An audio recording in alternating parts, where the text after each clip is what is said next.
ते ज्योतीने नेलाय बेंच. तिला तर आखलीचा भागच नाही. दुसऱ्या बेंचवर बसती म्हणून लय शहाणी झाली वय. ए ज्योती, माझा मला बेंच दे.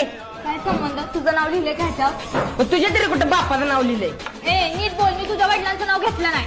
घे की, सदाशिवाय माझ्या बापाचं नाव घेतील का? घे. मी का घेऊ? मला काय गरज आहे? मग बेंच कशाला घेतला? होय काय माकडे. म्हणजे ऐक, ए तू बापरे, लय मस्ती आहे. मी सरासनी नाव सांगी ना. मी सर्वस्वी नाव सांगेल. जा सांग जा, नाव गाव पत्ता सगळं सांग जा.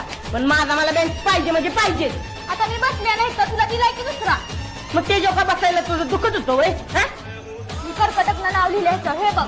होय, उद्या गेला माझ्या हातावर पेनानं लावली मग मी होईल का तुझा? ए मूर्खा, मी नीट बोलते तर अरे कशाला करतोय? जा देत नाही बेंच, काय करणार आहे?